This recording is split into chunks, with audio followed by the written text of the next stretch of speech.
Hi there. My name is Attorney Rosario Olivas Quinto, and they also call me Chato.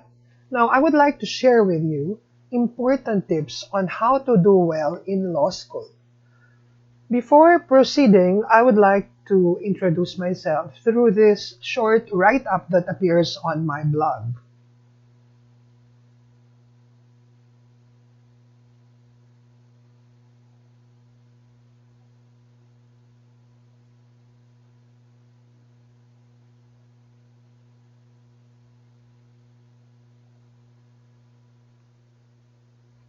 Now, this post, 11 tips on how to do well in law school, actually appears on my blog, www.yourfamilymatters.info. So if you would like to read the text of my lecture or talk for this time, you can go to that blog and the whole lecture or talk is right there.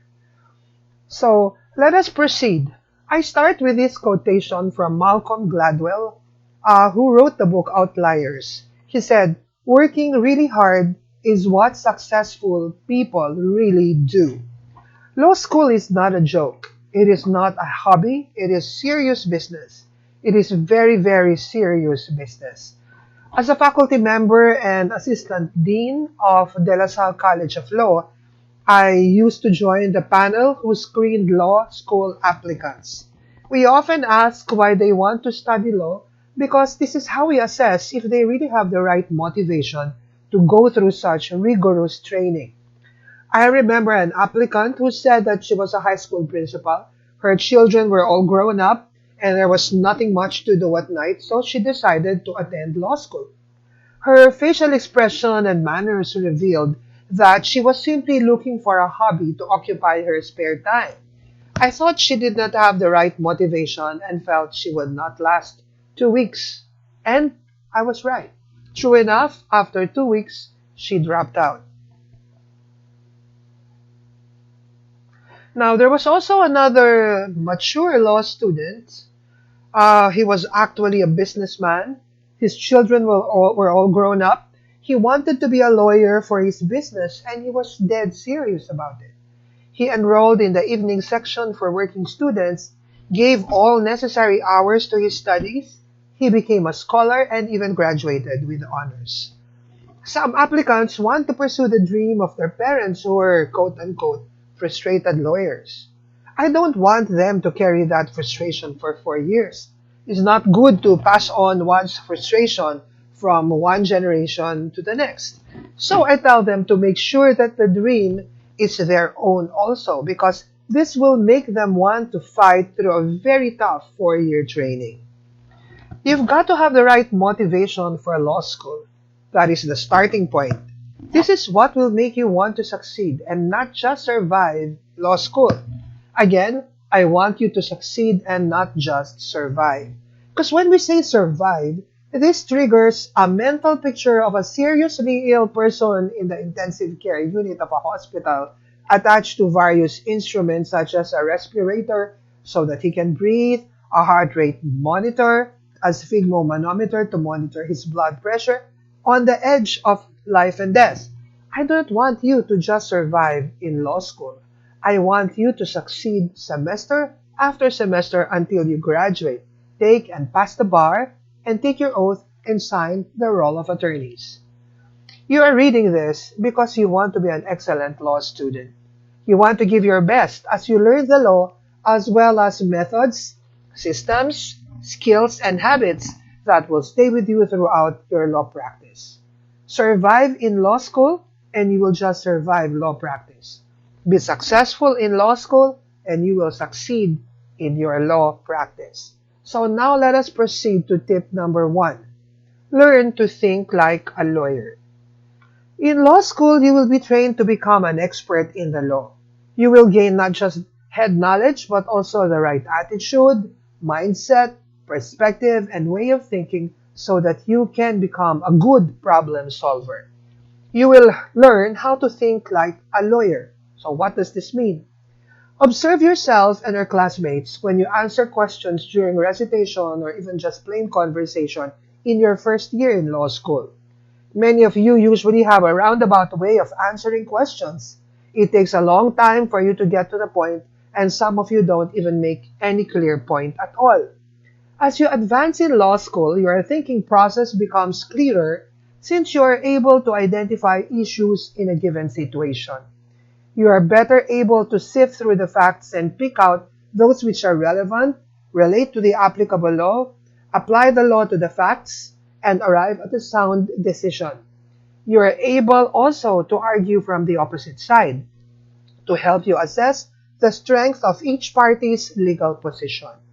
You separate yourself from the situation and analyze legal positions without any emotional involvement. This is what it means to think like a lawyer. It involves linear thinking. This is defined as the process of thought following known step-by-step progression where a response to a step must be elicited before another step is taken. That is a definition from Ascension Glossary. The link is on my article that appears on my website, on my blog. Now, linear thinking is the opposite of non-linear thinking. And what is the definition of that? It is human thought characterized by expansion in multiple directions rather than in one direction, and based on the concept that there are multiple starting points from which one can apply logic to a problem. This was the definition given by Cecil Chunk Macumber in Do We Think Differently? Linear versus Non-Linear Thinking. The link is also on my blog post. Linear thinking is more structured and logical, while non-linear thinking is more free and creative. During your legal training, your mind and thinking process will be rewired so that you will become logical, linear thinking, laser-focused, analytical individuals. There will come a time when you will appreciate the benefits of combining linear and non-linear thinking. The creativity that comes from nonlinear thinking will eventually be beneficial, especially if you're going to work towards coming up with creative approaches to solving legal problems, and if compassion will influence your practice. I remember when I handled a case in which my client was a 14-year-old mother with a 1-year-old baby, and the father of the baby was 17 years old.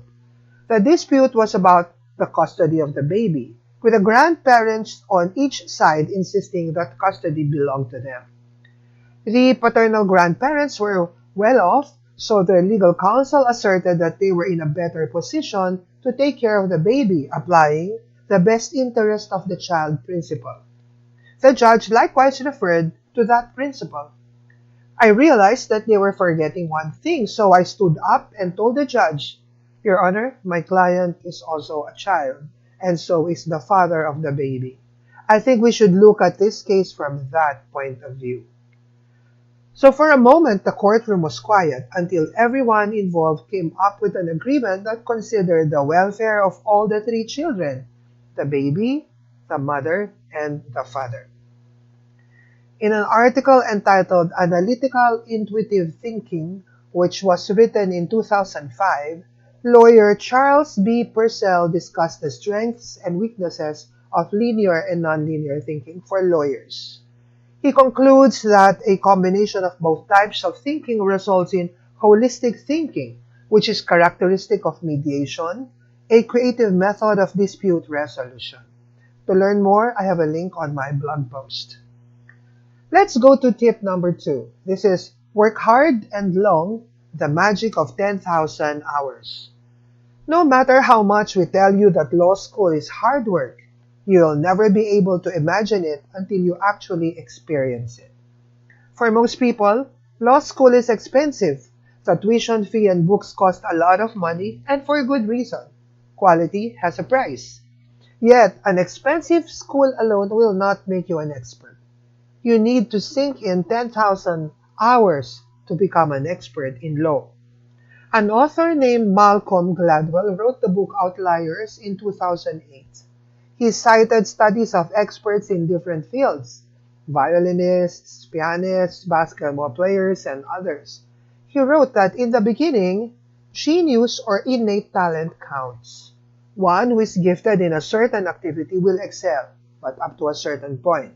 However, Innate talent levels off, and there is a point when it would no longer be enough.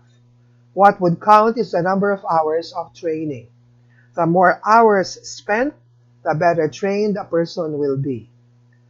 Again, the study shows that it takes 10,000 hours to become an expert in anything.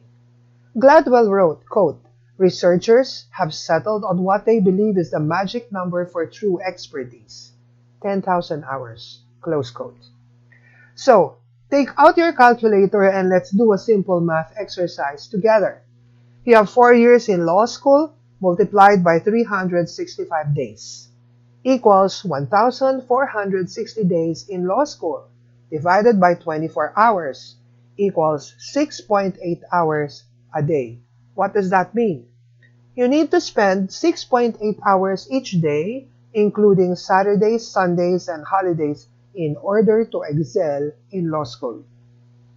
My brother, an attorney who works in one of the biggest law firms in the world with more than 3,000 lawyers, specializes in international tax.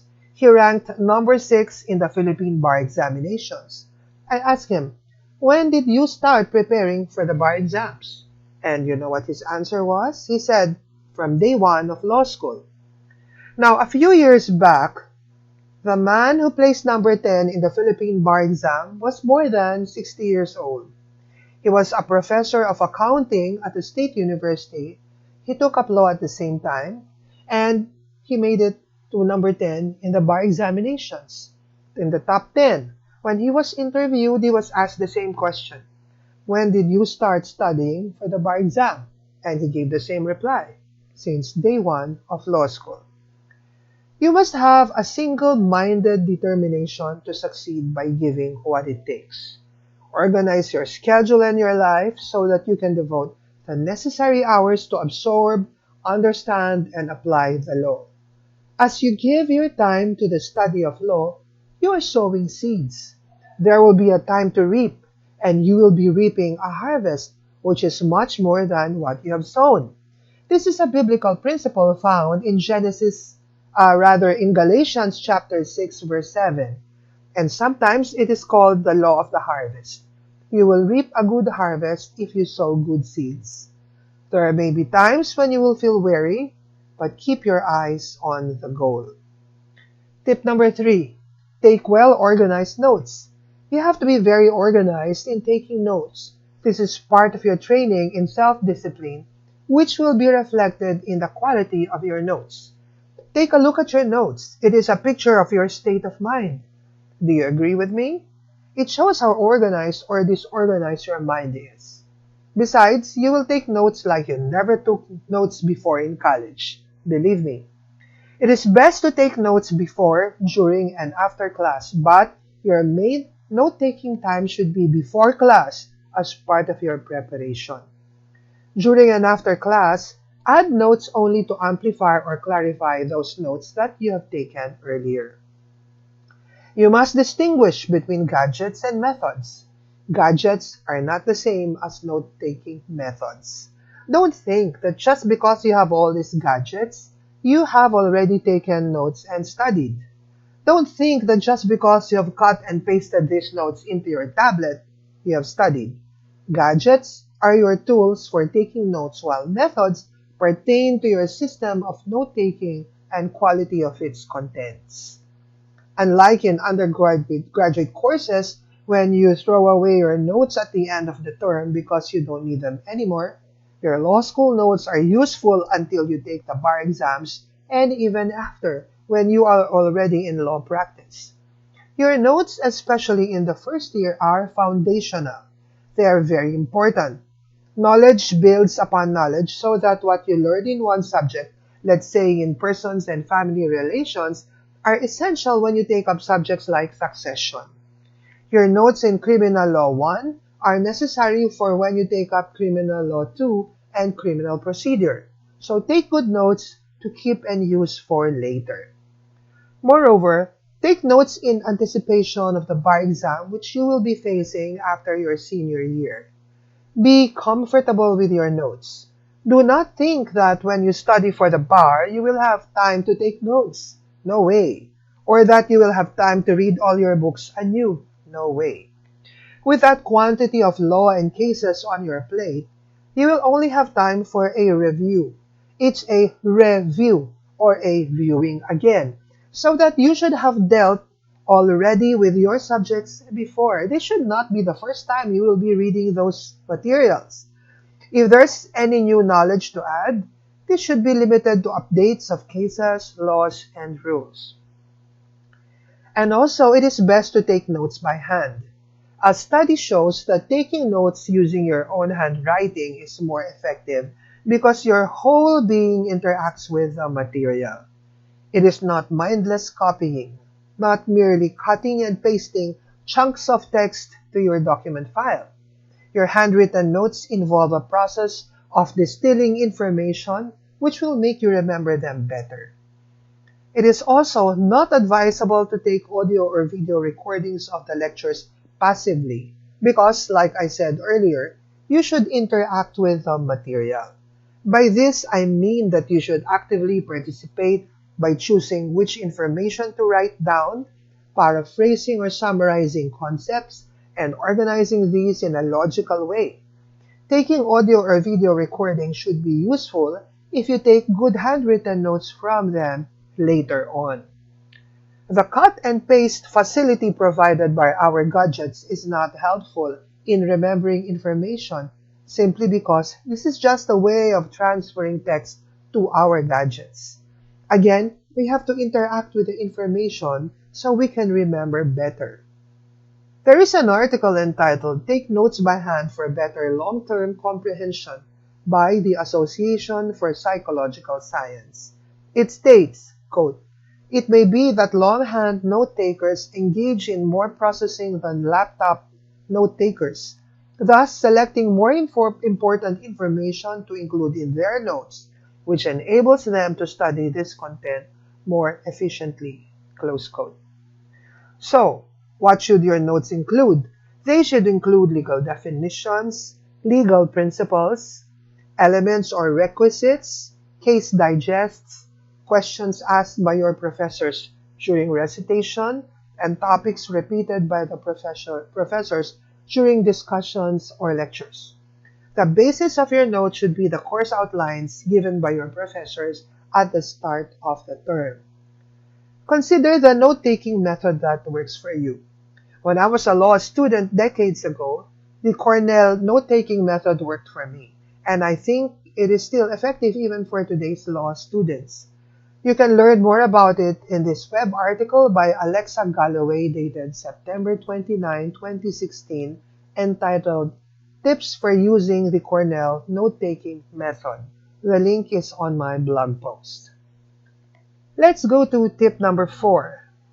Know your learning style. We all have different learning styles. Some of you learn better in groups while some prefer self-study. Others can absorb concepts easier through flowcharts and graphs, while others would rather go for text-based input. You need to find out your dominant learning style so that you can enhance your learning. The website https://vark-learn.com enumerates 4 learning styles: visual, oral or auditory, read-write, and kinesthetic, hence the word VARK. Here are some of the learning preferences of each. The first learning style is visual. Visual learners prefer graphics such as flowcharts, graphs, maps, spider diagrams, infographics. The second type of learners are oral auditory learners. They prefer hearing or spoken information such as lectures, group discussions, web chats, podcasts, webinars, vlogs, live streams. The third kind are the read-write learners. They prefer words such as reports, PowerPoint, text-based input, flashcards, articles, web posts. And the fourth type are the kinesthetic learners who prefer practice and experience such as simulation, reenactments, concrete personal experiences, demonstrations, and role-playing. Do you want to know your learning style and the learning strategies that suit you? There is a questionnaire at vark-learn.com. The link appears on my blog post. The next tip is never cram. Cramming means studying for an exam by absorbing too much information in a short time, usually resulting in lack of sleep. This is not advisable in studying law because it results only in short-term retention, and lack of sleep makes a person remember less. There is an article entitled "Revising for Exam: Why Cramming the Night Before Rarely Works." And it says, quote, "Sleep is essential in forming enduring memories, and the lack of sleep is shown to be self-defeating in terms of memory recall." Again, the link is in my blog post. Continuing further, the article states, quote, "A good night's sleep after learning new information is essential to forming memories. It's beneficial to get sleep rather than staying awake and going into an exam without rest." Close quote. Mnemonics or memory aids may provide you with good systems for memorizing. For instance, my professor taught us the elements of a cause of action through the mnemonic ROVID or ROVID. R for right of the plaintiff, O for obligation of the defendant to respect that right, V for violation by the defendant, I for injury, and D for damage to the plaintiff. Now, this memory aid is certainly very helpful, and I also use this and teach this to my students who remember the elements long after the course is finished. But do not depend on mnemonics so much because that might lead you to remember only the mnemonics, the memory aid, but forget what it means. The best way is to first of all understand the concept, master the idea, and then use the memory aid only after these. The memory aid should only serve as a prompter. Another effective way is to chew the lessons and not simply to swallow. What do I mean by that? Take time to turn the concept around in your head. Think of different situations to apply to a concept to make sure that you really understand. Next, tip number 6. Attack the recitations and exams. Unlearn your habits in college of trying to impress the professors or your classmates. Your professors in law school will not be impressed because there are exact answers to their questions, and these are what they want to hear from you. When you recite, remove unnecessary words like "ma'am," "I think," or "in the first place," or "to begin with," or "as a matter of fact," or "you must remember," and the like. These are words or phrases you use to gain thinking time. They are unnecessary. Study so that you will know and understand the concepts and ideas very well. Do not wriggle your way out of concepts that are vague to you, because you cannot if you really did not study. Teachers like to make fair game of students who try to impress them with shallow reasoning. Another tip is decode your professors. Decode them, anticipate, read their books and articles, note their favorite topics and subtopics in class, provide them with the answers they are looking for, and make it easy for them to give you a good grade. Study for the exam by going through your course outline, the table of contents, and the index of your textbook. Use these as your reviewer, making sure that you do not only know the concepts but you understand them well enough to apply them to legal problems. Also, anticipate exam questions and practice answering them. Think of recurring topics in past exams, as well as your professor's favorite topics which he discusses and focuses on in class. By using your course outline, you can make sure that you study every topic. Do not skip topics. Instead, start with the topics that are difficult for you and keep unpacking the concepts until you understand. Do not wish that the professor won't ask about a certain topic in the exam. On the contrary, think that the professor will ask and prepare your answer beforehand. This is your training in preparing for a court case. You must be able to anticipate and be prepared. This is what I mean when I say you should attack your exam. Next tip, be humble. It is important in law school that you remain humble.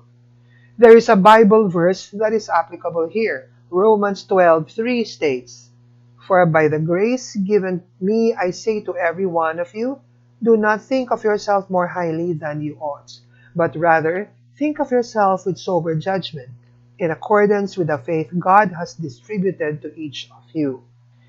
Another version states, "I realize how God has been to me, how kind God has been to me, and so I tell each of you not to think you are better than you really are. Use good sense and measure yourself by the amount of faith that God has given you." So, unless you have experienced it, you do not know anything about law school, even if you studied legal management or political science, which has nothing to do with law at all. Be open to learning, not just about the law, but about the culture of lawyers, their ways, their habits, their desire for accuracy, their discipline. So be humble. Admit your weaknesses and strengthen yourself in these. If your English is weak, acknowledge it and develop yourself in this area, especially if your country uses English as the language of the law. In my country, where English is the official language of the law, it is possible that some undergrads were able to get away with bad English in college, but they cannot get away with it in law school or the bar exams. A lawyer is an advocate, one who speaks on behalf of other people. If you are to speak for others, you better be able to speak well for yourself. Tip number 8. Understand before you memorize. You have to understand what you are memorizing. In my experience, I find it easier to memorize when I understand the concepts. You are not being trained to be parrots. Law is about solving problems, and memorized words cannot solve problems. Let's say someone tells you that a child was physically abused and asks what can be done. You cannot recite the situations of physical abuse to your client. You have to help the client arrive at a decision on what legal remedies to take. So, you need to understand what you are talking about. I find that many law students just memorize words but do not understand the meaning. That's not good. You have to know the meaning. There are a lot of resources, including apps of dictionaries and thesaurus, and that is so easy to open those apps and look for the meanings of words. Do not be lazy. Be accurate. Tip number 9. Suspend most of your social life. Stop from engaging in a lot of extracurricular activities. That is not impressive. Rather, it shows the wrong priorities. You cannot keep joining a lot of organizations at the cost of your law studies. Again, studying law is very difficult.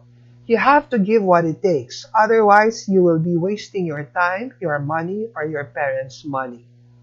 Like I said earlier, it takes 10,000 hours to be an expert, and insofar as law school is concerned, this means 6.8 hours of study a day. I half-jokingly tell my law students that if they have a relationship, they will have to devote 15 more hours a week to that relationship. And some of them say that it takes even more than 15 hours when they have a boyfriend or a girlfriend. That is not to say that you should not have any social life at all. What I mean is that even your socializing has to be scheduled. Tip number 10. Aim high.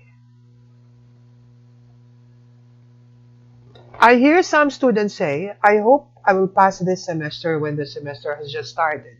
Or sometimes I tell them, "So you'll finish your first year soon?" And the student replies, "Hopefully, ma'am." Don't just hope. You do. You work hard so that you will pass. Your aim is to be successful. Otherwise, you are just wasting your time. When you study on a daily basis or for your exam, don't aim for a passing grade. Aim for the highest, because if you don't make it to the top, at least you can still make it near the top. But if you aim to merely pass, and if you make a mistake, then you will fail. Okay? And then the next tip, maximize your 20%. There is a principle in business known as the Pareto principle, which states that 20% of your output is responsible for 80% of your results. If you observe the time you have, it's highly likely that 20% of your study time is responsible for 80% of your output. Maximize this. Identify your peak periods in studying on a daily basis. Make your environment as conducive to studying as possible. Avoid distractions. Turn off your mobile phones and laptops during this period, unless of course you are using your laptops for studying. Stay away from social media. Put your phone on silent mode so the pings won't distract you. You know yourself best, you know your sources of distraction, and so you must arrange your environment to make your studies as productive as possible. So don't just survive in law school. Don't attach yourself to a respirator, desperate for air. Be excellent. Do your best. Live.